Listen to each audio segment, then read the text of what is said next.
अस्सलामुअलैकुम। 12 जनवरी और पाकिस्तान में इतवार की सुबह। आज अभी तक की अहम खबरें और मेरा तज्जिया। सबसे पहली खबर, राजू बन गया जेंटलमैन से राजू बन गया प्रॉब्लम मैन।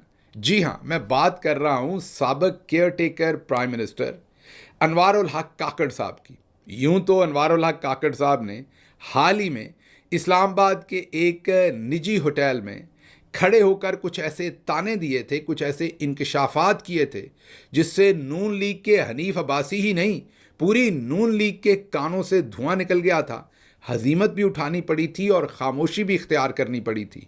लेकिन अब उन्होंने एक ऐसा इंकशाफ किया है और उन्होंने एक ऐसी बात की है जिससे army chief general Asim Munir मुसीबत में फंसते हुए नजर आ रहे हैं। जी हां, साबिक केयर टेकर प्राइम मिनिस्टर अनवार उल हक काकड़ ने हाल ही में एक इंटरव्यू दिया है कामरान खान साहब को, और उस इंटरव्यू में उन्होंने ये कहा या ये बताने की डायरेक्टली या इनडायरेक्टली कोशिश की या अक्यूज कर दिया army chief general Asim Munir को कि असल में केयर टेकर गवर्नमेंट के सारे मामलात वही चला रहे थे। वजीरों के दरमियान भी कोई मसला होता था तो मैं उन्हीं को बताता था, वो मेरी बात सुनते थे और मान भी लेते थे। मतलब कि वाजे तौर पर ये बता रहे थे, पता तो ये सबको ही है, किसको नहीं पता कि ये सब जो भी महफिल थी ये army chief general Asim Munir साहब ने ही सजा रखी थी।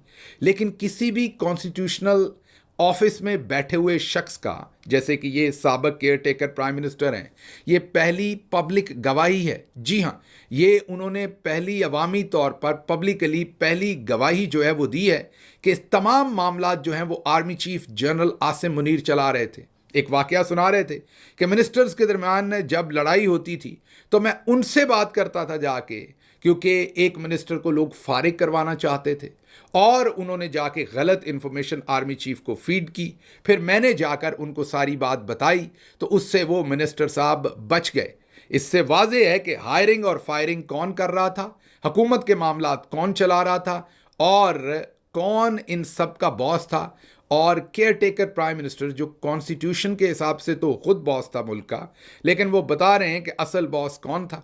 बात कुछ और हो रही थी, लेकिन उसमें से जानबूझकर घुमाकर ये हमला army chief general Asim Munir के ऊपर किया गया और एक पब्लिक रैकेट के अंदर ये चीज़ें रखी गई कि किस तरीके से वो उस वक्त गवर्नमेंट के तमाम मामलात को हैंडल कर रहे थे, चला रहे थे। वुज़रा की परफॉर्मेंस से लेके, तैनाती से लेके, फायरिंग से लेके और केयर टेकर प्राइम मिनिस्टर के तमाम मामलात को भी वही डील कर रहे थे। ये बहुत बड़ी डेवलपमेंट है और देखते हैं आने वाले दिनों में और मज़ीद क्या बातें की जाती हैं। लेकिन इसके साथ साथ आपको हम बता चुके कि इस्लामाबाद के एक निजी होटल के अंदर खड़े होकर इनकी हनीफ अब्बासी साहब के साथ तू तकार हुई, जिसमें इन्होंने कहा कि अगर मैंने आप लोगों के फॉर्म 47 और इलेक्शन धांधली के बारे में इंकशाफात कर दिए तो आपके पल्ले कुछ नहीं रह जाएगा। ये सारी लड़ाई किस बात पे थी?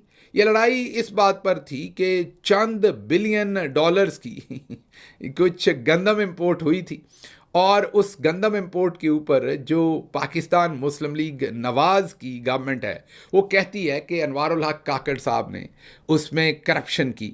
ये बात वो टेलीविज़न पर आकर पब्लिकली भी ये वाली बात तो नहीं कि करप्शन की, लेकिन ये उन्होंने कहा कि इसमें बेज़ाब्तगियाँ हुई हैं और इसकी तहकीक होनी चाहिए। उसके जवाब में अनवार उल हक काकड़ ने कहा कि ऐसे बिजली घर जिन्होंने कभी बिजली ही पैदा नहीं की थी और उनको दहाइयों के हिसाब से 10 नहीं 15-15 20-20 साल इसलिए अरबों रुपया दिया गया कि उन्होंने कभी बिजली ही पैदा नहीं की थी, तो क्या वो करप्शन नहीं थी?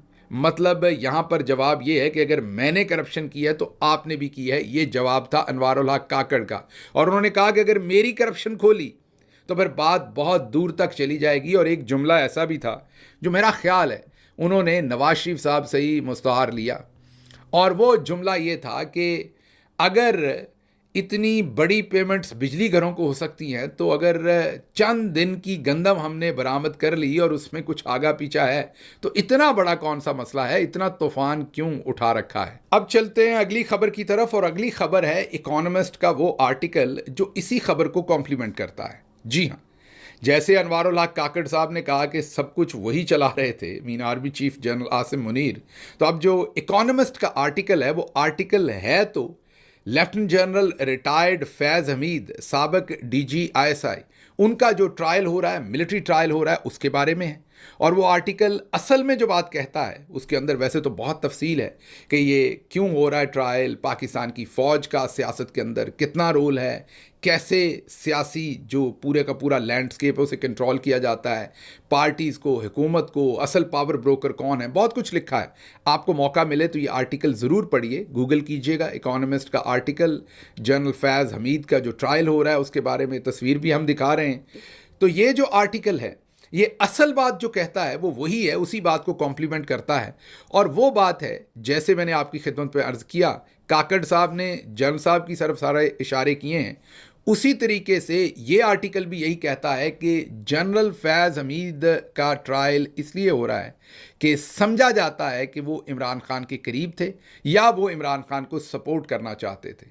तो दोबारा से एक और इल्ज़ाम अब इकोनॉमिस्ट लगा रहा है कि जो कुछ भी हो रहा है वो भले मिलिट्री के अंदर एहतसाब हो रहा है या केयर टेकर प्राइम मिनिस्टर ने जो इंटरव्यू दिया, वो सब निशाने अब जो हैं वो जनरल आसिम मुनीर की तरफ हैं कि ये सब कुछ उन्हीं के इमा पर हो रहा है। अगली खबर की तरफ चलते हैं। अगली खबर पाकिस्तान तहरीक इंसाफ के इंटरनल मामले की है और वो है शेर अफजल मरवत साहब का मामला, जो हमें तो लगता था कि अब बंद हो जाएगा। हमने कल बहुत ही मुद्दबाना गुजारिश भी की थी, लेकिन उसके बाद मामलात मुझे और ख़राब होते हुए लग रहे हैं। अब मसला ये है कि हमने तमाम जो बड़े फैक्ट्स हैं वो आपके सामने रिपोर्ट करने होते हैं, ना करें तो आपसे बददयानती है, करें तो हम फंस जाते हैं। हमारे जो कुलीग हैं कई दफ़ा वो गुस्सा करते हैं, हालांकि यहाँ से मैं पार्टी पोजीशन तो देता नहीं, ये मेरा पर्सनल ओपिनियन होता है, लेकिन बहरहाल अब जो भी हुआ है रिपोर्ट तो करना पड़ेगा। इस्टेब्लिशमेंट के बहुत ही करीब समझी जाने वाली मुना आलम पाकिस्तान के अंदर जर्नलिस्ट हैं, पहले PTV में भी रही हैं, आजकल गालिबन किसी आज़ाद चैनल के साथ काम करती हैं।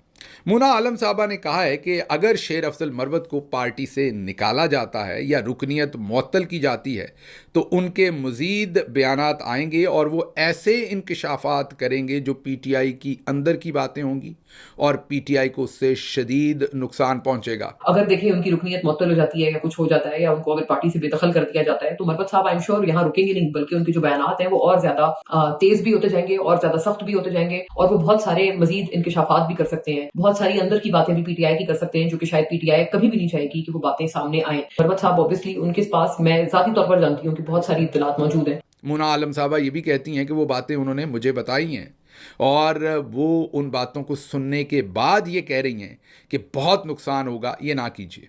अच्छा, ये क्या शेर अफजल मरवत साहब या मुना आलम साहबा पहली दफ़ा ये कह रहे हैं? नहीं, पहले भी बहुत सारे लोगों ने इमरान खान को ये कह रखा है माजी में।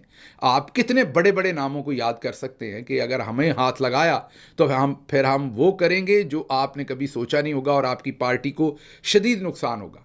तो ये तकरीबन वही चीज़ दोबारा चल रही है। अब नतीजा वैसा ही होगा जो पहले बहुत सारे लोगों के साथ हुआ कि वो तारीख़ का हिस्सा बन गए और इमरान खान कल भी था, आज भी है और अवाम उसके साथ खड़ी है। या मरवत साहब वाकई को नुकसान पहुंचा सकते हैं, ये तो आने वाला वक्त आपके सामने बताएगा। मैं मुस्तकबिल तो आपको बता नहीं सकता, लेकिन ये मुझे हैरानी हुई है कि इनको ये सारी बातें एक सहाफ़ी, वो भी इस्टेब्लिशमेंट की इतनी करीबी सहाफ़ी मुना आलम साहबा, उनको बताने की क्या ज़रूरत थी और उनको ये कहने की क्या ज़रूरत थी कि अगर मेरे ख़िलाफ़ कुछ हुआ तो फिर मैं ऐसे बयानात दूंगा कि पाकिस्तान तहरीक इंसाफ को नुकसान होगा। लेकिन चले आगे चलते हैं। मैंने जैसे कहा था कि हमने तो कल भी गुजारिश की थी कि आप खामोश रहिए, जाने दीजिए, दरगुजर कीजिए। ये मौका आपस की लड़ाइयों का नहीं है, ये मौका इमरान खान को जेल से निकालने का है और जो पाकिस्तान के अंदर डी चौक में हुआ और दूसरी चीज़ों पर हुआ उसके लिए इंसाफ लेने का है। आपस की लड़ाइयों में उलझेंगे तो बात कहीं और चली जाएगी, लेकिन उस बात को समझने की बजाय ये एक, मुझे नहीं पता पुराना है या नया है, लेकिन ये इस वक्त पूरे सोशल मीडिया पे गर्दिश कर रहा है। ये क्लिप जो मैं आपके सामने रखना चाहता हूं, पहले ये सुन लीजिए, फिर मैं दूसरी चीजें आपको बताता हूं। ये सुनिए। मैंने तो पार्टी के लिए खिदमत की थी, पार्टी का मुझ पे कर्ज नहीं था। बताता हूँ, किसी एक का मुझ पे रत्ती बराबर एहसान नहीं है। मैं अगर उठा हूँ और पार्टी की पूरी कैंपेन चलाई है, कसमन कहता हूँ ये कैंपेन न चलाते आपको कम्बे भी न मिलते। ये आपने सुना, उन्होंने वाजे कहा कि पार्टी का मुझ पर कोई कर्ज नहीं है, किसी का मेरे पर एहसान नहीं है, सारे लोग मैंने निकाले, मैं ना निकालता तो ये सब कुछ ना होता। अब इसके जवाब में इमरान रियाज साहब इनके इस वीडियो से पहले ही एक बयान दे चुके हैं उन्होंने कहा कि मैं हल्फन कहता हूं कि अली अमीन गंडापुर ने मुझे खुद बताया कि शेर अफजल मरवत को इस्टेब्लिशमेंट ने खैबर पख्तूनख्वा में लॉन्च किया था। उन्होंने कहा कि क्या हम सब मरवत साहब से कम बहादुर हैं? क्या हमारा कबीला उनसे छोटा है? क्या हमारा कबीला उनसे कम तगड़ा है या उनका ज़्यादा तगड़ा है? और क्या हम दिलेर नहीं थे जो हम बाहर निकल नहीं सकते थे? हमें निकलने की किसी को भी पूरे केपीके में इजाज़त नहीं थी। इनको इस्टेब्लिशमेंट ने खुली छुट्टी दे रखी थी और ये निकलते थे, और इनको निकलने के लिए तमाम आज़ादी थी और इनको एक ब्रांड बनाकर पेश किया जा रहा था। क्या कहा इमरान रियाज ने, सुनिए। गंडापुर साहब ने मुझे खुद कहा, मैं अल्फर आपको बता देता हूं। उन्होंने कहा कि कभी आपने सोचा है कि शेर अफजल मरवत वो सारा कुछ क्यों कर पा रहा था जो हम नहीं कर पा रहे थे? क्या वो हमसे ज्यादा बहादुर है, या हमसे ज्यादा कबीले वाला है, या हमसे ज्यादा तगड़ा आदमी है? तो उन्होंने कहा कि इसलिए कि उनको एस्टेब्लिशमेंट का आशीर्वाद था कि करो जो दिल करता है करो। ये गंडापुर साहब ने कहा। तो जब इलेक्शन हो गया, शेर अफजल मरवत साहब बन गए एमएनए, तो उनके वो मकासद पूरे नहीं हुए। अब आपने ये सुन लिया। अब आगे इमरान रियाज और भी एक बात कहते हैं। वो ये कहते हैं कि शेर अफजल मरवत जो हैं वो अपोजिशन लीडर बनना चाहते थे और मुझे उन्होंने लॉबिंग करने का कहा। सुनिए। जिंदगी में एक ही टेलीफोनिक कॉल हुई है, तो मैं हैरान हो गया कि एक आदमी छूटते ही मेरे से ऐसी बात कैसे कर सकता है। यानी उन्होंने मुझे कहा कि मैं बनना चाहता हूं अपोजिशन लीडर और आप मेरे लिए लॉबिंग करें। तो मैंने कहा जी मैं लॉबिंग कैसे करूं? मैंने हंसना शुरू कर दिया। मैंने कहा जी मैं तो पॉलिटिकल मामलात में नहीं आता। सुन लिया आपने। अब इमरान रियाज, इसमें कोई शक नहीं कि उन्होंने बड़ी कुर्बानी दी, उनके साथ बड़ी ज्यादतियां हुई, और उसके साथ साथ वो एक बड़े सहाफ़ी हैं, बड़ा नाम है पाकिस्तान का। उनको मेरा नहीं ख्याल कि यहाँ पर कोई भी झूठ या गलत बयानी करने की आदत है या ज़रूरत है, क्योंकि मैंने माजी में खुद देख रखा है कि उन्होंने मरवत साहब के बारे में अच्छे कलमात कहे हैं। तो मेरा नहीं ख्याल कि इमरान रियाज साहब का कोई इसमें पर्सनल एजेंडा है, वो वही बयान कर रहे हैं जो उन्होंने देखा है।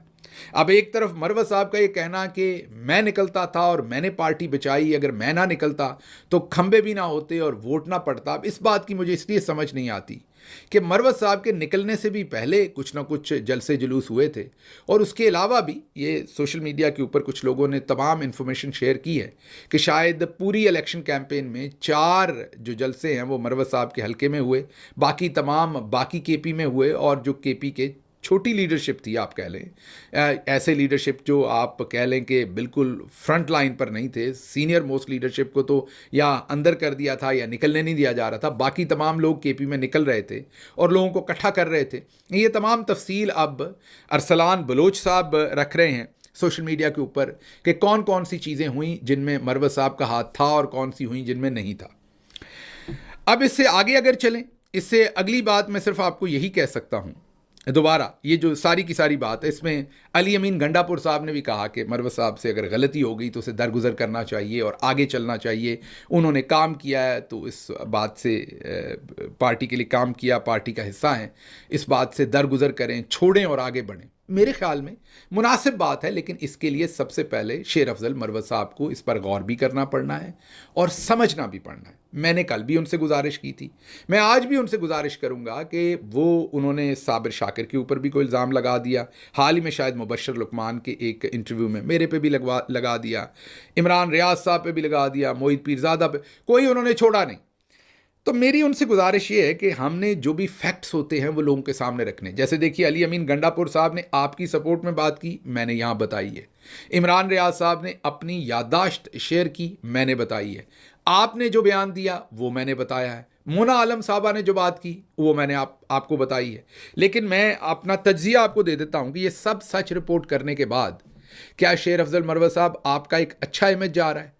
मेरी नाकस राय में, हालांकि मैं अगर इस पर कोई तज्जिया ना करूं, ये तमाम सिर्फ रिपोर्टिंग करूं जो कुछ पिछले 24 घंटे में आपने कर डाला है, तो मैं सिर्फ अगर ये रिपोर्टिंग करूं तो मैं आपको दावे से बताता हूं कि आपका बुरा इमेज जा रहा है। पीटीआई का जो रैंक एंड फाइल है, वर्कर है, वो दुखी होगा, उनका दिल दुखेगा, आपकी बातें कई लोगों को हर्ट करेंगी। तो मैं एक दफ़ा फिर, मुझे पता है इसका फ़ायदा नहीं होगा शायद, लेकिन एक दफ़ा फिर for the larger interest of party मैं आपसे रिक्वेस्ट करूंगा कि ये चैनल, ये राउट मत लीजिए, खामोश रहिए, इमरान खान साहब को बाहर आने दीजिए। अगर आपको लगता है मैंने आपके साथ ज़्यादती की है, या इमरान रियाज साहब ने की है, या साबिर शाकिर साहब ने की है, या पर से अब अली अमीन गंडापुर तो आपको सपोर्ट कर रहे हैं, उन्होंने अगर ज्यादती की है, या गौहर खान ने, या किसी ने, या सलमान अकरम राजा के खिलाफ आपने 2-3 दिन पहले जहाँ से ये सारा किस्सा शुरू हुआ, आपने उन्हें सेक्रेटरी जनरल मानने से ही इनकार कर दिया, जिस पर फिर खान साहब ने स्टेटमेंट जारी की। तो ये देखिए, सारा इस वीलॉग का भी कई सारा हिस्सा जो है वो आपके ही बयानात को संभालने में गुजर गया है। तो मेरी आपसे गुजारिश ये है कि आप खामोश हो जाइए फिलहाल। जब इमरान खान बाहर आए तो अपना मुद्दा पूरा उनके सामने रखिए और वो फैसला कर देंगे आप दुरुस्त हैं या दूसरे दुरुस्त हैं। और जो दुरुस्त हुआ वो ठीक हो जाएगा, जो गलत हुआ वो माजरत कर लेगा पब्लिकली आके स्टेटमेंट। अगर मुझे इमरान खान कहेंगे कि आपने मरवत साहब के बारे में ये गलत स्टेटमेंट दी, मेरा आपसे वादा है मैं आपसे पब्लिकली अपॉलॉजी करूंगा। वो मैंने जो बयान दिया होगा वो भी सुन लेंगे, जो आपने दिया होगा वो भी। इमरान रियाज के बारे में भी मैं ये जानता हूं कि अगर आप उन्हें कन्विंस करेंगे कि उन्होंने गलत स्टेटमेंट दी है, वो भी आपके लिए पब्लिक स्टेटमेंट जारी कर देंगे। साबिर शाकर को भी मैं जानता हूं, इन तमाम लोगों को मैं जानता हूं। इसलिए इस वक्त आपसे मेरी दस्त बदस्त ये गुजारिश है, बहुत ही एहतराम के साथ, कि इस रस्ते पे आप जाएंगे तो मुखालफिन को फ़ायदा होगा और यही वो चाहते हैं। तो मेहरबानी करके ये काम ना कीजिए, कोशिश कीजिए कि आप खामोशी इख्तियार करें और मामलात आगे चलें। अच्छा जी, पूरे पंजाब के अंदर बार्स में मेजर विक्ट्री मिली है पाकिस्तान तहरीक इंसाफ को। लाहौर बार का हमने रात को बताया था, अभी वज़ीराबाद और हर जगह ही मुल्तान बार और जहाँ जहाँ देख रहे हैं पाकिस्तान तहरीक इंसाफ जीत रही है। अच्छा ट्रेंड है, हालांकि वकला को बहुत कंट्रोल करके रखा हुआ था चौधरी निज़ामुद्दीन ने, तो ये जो जंजीरें थी ये टूट रही हैं, वकला अंगड़ाई ले रहे हैं, अब अपनी आज़ादाना राय बार दे रही है। हालांकि सुप्रीम कोर्ट बार में आपने देखा कि उम्मीद कुछ और थी, लेकिन चौधरी साहब ने मैनेज कर लिया वहाँ। अब ये मैनेजमेंट क्योंकि एट लार्ज हो रहे थे इलेक्शन, इनमें वो नहीं कर सके और आपको जो सही अवामी पल्स है उसके नताइज आते हुए नज़र आ रहे हैं। अगली खबर जो है वो आपके सामने गिलगित बल्तिस्तान से रखते हैं, जहां पर अपोजिशन लीडर जीबी मोहम्मद काजम मैसम साहब ने यह बयान दिया है कि गिलगित बल्तिस्तान में पाक आर्मी के ज़रिए इंटरनेट कंपनी जो है वो इंटरनेट फराहम करती है। सर्विसेज इंतहाई गैर मेयारी हैं। कंपनी के ख़िलाफ़ बात करें तो कौमी सलामती का मसला बना दिया जाता है। मतलब कि आप कंपनी की सर्विस में बात करें तो उसको भी कौमी सलामती के साथ लिंक कर दिया जाता है। बगावत, गद्दारी की बातें होना शुरू हो जाती हैं। ये वो घुटन है जिसके अंदर अब लोग अपना सांस घुटता हुआ महसूस कर रहे हैं। मेरे ख्याल में लोगों को बात करने की आज़ादी देनी चाहिए और लोगों को इस बात की आज़ादी देनी चाहिए कि अगर किसी कंपनी की किसी भी, जब आप अगर एक सर्विस या प्रोडक्शन में आ गए हैं कहीं पर भी, वो दलिया है, सीमेंट है, बैंक है, कुछ भी है, तो वहाँ लोगों को आज़ादी दीजिए कि वो अगर आपकी सर्विस पसंद नहीं करते तो उसके ऊपर बयान दे सके। अच्छा जी, अगली खबर आपके सामने रखते हैं कि लाहौर में खोखर टाउन से एक बिलाल नामी शख्स को गिरफ्तार किया गया है। इनके ऊपर इल्ज़ाम ये है कि इन्होंने मरियम नवाज़ साहबा जो मुसाफा कर रही थी यूएई के सदर के साथ, उसकी कोई आर्टिफिशियल इंटेलिजेंस से तस्वीरें बनाई हैं, या उसको, क्योंकि उन्होंने मुसाफा किया हुआ था तो वो कुछ आपने देखा वीडियोस बनी हैं जिसमें वो मुसाफा छड़ा के परे हो रही हैं और इस तरह की चीज़ें बनी, मैंने सोशल मीडिया पे देखा। उस इल्ज़ाम में अब बिलाल नामी शख्स जो पहले शायद उम्रे पे गया हुआ था, वापस आया तो उसको FIA ने धर लिया है। कोई 20 के करीब जो हैं वो और लोगों के ख़िलाफ़ भी मुकदमा दर्ज कर लिए गए हैं और उनको भी उठाया जा रहा है। अगली खबर जो है वो रावलपिंडी से ही है, पुलिस के बारे में ही है। रावलपिंडी चक्री के इलाके में पुलिस जो है वो खुद बैटरी चोरी कर रही है गाड़ी की। अब अगर जराइम में कमी करनी है तो लगता है इस हिसाब से तो अगर पुलिस ने खुद चोरियां शुरू कर दी हैं तो थाने बंद करने पड़ेंगे, पुलिस की तादाद में कमी करनी पड़ेगी, फिर जाके चोरियां जो हैं वो कम होंगी। अच्छा, अगली खबर जो है वो आपके सामने रखनी है। बांग्लादेश ने वीज़े के लिए पाकिस्तान के लिए आसानी की है क्योंकि शेख हसीना वाजिद चली गई हैं और अब जो नई गवर्नमेंट है वो ज़ाहिर है पाकिस्तान के साथ रिलेशनशिप बेहतर करना चाहती है, तो वीज़े में नरमी की है। अब अप्रूवल वहाँ से नहीं ली जाएगी, यहीं से हो जाएगी। लेकिन दूसरी तरफ जो यूएई का वीज़ा है, हाल ही में जो रहीम यार ख़ान में मुलाकात हुई है शहबाज शरीफ साहब की और मरियम साहबा की, लगता है कि उसके नताइज आए हैं। यूएई ने पाकिस्तानियों के लिए वीज़े के जो कवानीन है वो स्ट्रिक्ट कर दिए हैं बहुत। अब किसी भी पाकिस्तानी ने अगर यूएई का वीज़ा लेना है तो उसके अकाउंट में काफ़ी देर तक 1 मिलियन रुपीस, जी हाँ 10 लाख रुपए कम अज़ कम उसके अकाउंट में रहें और वो दिखाएं कि वो पैसा उनके अकाउंट में पड़ा रहा, तो फिर जाके उनको वीज़ा मिलेगा। ये काफ़ी सख्त शराइत हैं, ये लेटेस्ट नई शराइत ये ऐड हुई हैं। अच्छा जी, अगली खबर ये है कि स्पीकर अयाज सादिक साहब ने कहा जाता था ना कि वो मुलाकात करवाएंगे इमरान खान से नेगोशिएशन कमेटी की, तो उन्होंने कहा मेरा ज़ुम्मा कोई नहीं है और मुझसे तो पूछा ही नहीं गया जब ये नेगोशिएशंस हो रही हैं, मैं तो कमेटियां बना दी थी, उसके बाद नेगोशिएशन खुद शुरू होगी। तो मतलब कोई ओनरशिप नहीं ले रहा हुकूमत की तरफ से। कल इरफान सदीकी भी इससे भाग गए थे, उससे पहले राणा सनाउल्लाह भी, और अब स्पीकर अयाज सादिक ने भी कह दिया कि मेरा इससे कोई लेना देना नहीं है। उसके बाद अगली कुछ खबरें हैं जिन पर मैं बात करूंगा अपने आज के पंजाबी वीलॉग में। स्पेशली एक खबर है जिसके ऊपर मैंने बात करनी है, दो। एक तो मुझे कुछ डॉक्टर्स ने कांटेक्ट किया है जो किंग एडवर्ड से फारगुल तहसील हैं। उन्होंने कहा है कि आप बार बार बाजी मरियम के साथ किंग एडवर्ड को मत जोड़ें। जब आप जोड़ते हैं और वो मेडिकल से रिलेटेड गलत बातें करती हैं तो इससे हमारे कॉलेज, हमारी यूनिवर्सिटी, हमारे क्रेडेंशियल्स पर फ़र्क पड़ता है।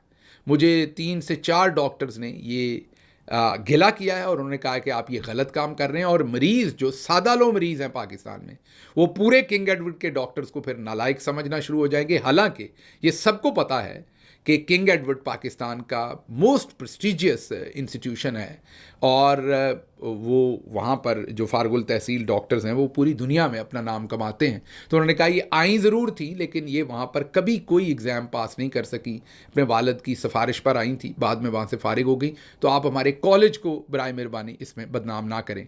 तो एक तो ये चीज़ सामने रखनी थी। दूसरा, जावेद चौधरी साहब ने एक नया मशवरा दे दिया कि पानी बहुत ज़्यादा पिएँ, और कोई सलाजीत पता नहीं बेच रहे थे और साथ बेशुमार पानी पीने का कह रहे थे।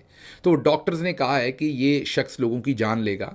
पानी उतना पिएं जितना डॉक्टर कहते हैं। मसलन सर्दियों में आप 1.5 से 2 लीटर पानी पीजिए, और गर्मियों में पसीना आता है तो आप 1 लीटर ज़्यादा कर लीजिए, 3 लीटर कर लीजिए, 3.5 लीटर कर लीजिए। अब जिस तरह ये कह रहे हैं कि बस पानी पीते जाएं, तो उन्होंने कहा कि इससे मौत भी वाक़या हो सकती है, बहुत सारी बीमारियां हो सकती हैं। हार्ट के पेशेंट्स हों, लिवर के पेशेंट्स हों, उनके लिए ज़्यादा पानी पीने से बहुत शदीद प्रॉब्लम्स हो सकती हैं। इसलिए अपने डॉक्टर से पूछ के पानी पीजिए। ये जो डॉक्टर हमारे पास हैं, जावेद चौधरी, जेदा जी, ये सलाजीत तो आपने खानी है कि नहीं खानी वो आप जाने और जेदा जी जाने, जो वो बेच रहे हैं जिस तरह की दवाइयाँ। लेकिन मेहरबानी करके ये पानी पीने वाले काम से और इस तरह के जो जेदा जी मशवरे दे रहे हैं, इनसे ज़रा परहेज़ रखिए मेहरबानी करके, क्योंकि ये लग आपको सब रहा होता है। जैसे पाकिस्तान में एक उर्फ़े आम में है कि सेब बड़ा अच्छा है और बैठे 10 सेब खा गए, या कहा जी खजूर जो है वो सुन्नत रसूल सल्लल्लाहु अलैहि वसल्लम है। बिल्कुल है, लेकिन 1 या 2 खाना। आप 10 खजूरें खा जाएंगे तो उसमें शुगर कंटेंट है, अगर आपको डायबिटीज़ है तो आपका काम ख़राब हो जाएगा। इसी तरह पाकिस्तान में लोग नमकीन बिस्किट लाते हैं बेकरी से, खाते हैं और कहते हैं मैंने शुगर तो ली नहीं, मीठा तो खाया ही नहीं, शुगर फिर तेज़ हो गई है। ये तमाम आटा, चावल, ये भी शुगर में ही कंट्रीब्यूट करते हैं। तो थोड़ा सा आप अपने डॉक्टर से मशवरा किया करें जिसने साल मेडिकल कॉलेज में पढ़ा है। ये उनका काम है, ये मेरा या जेदा जी का काम नहीं है। ना मैं डॉक्टर हूँ, ये मुझे भी जो डॉक्टरों ने बताया मैं आपको बता रहा हूँ। मेरी भी किसी बात पे मेडिकली आपने नहीं जाना, अपने डॉक्टर से पूछ के ही बात करनी है। मुझे यहाँ से इजाज़त दीजिए। अल्लाह आपका हामी और नासिर हो। पाकिस्तान जिंदाबाद।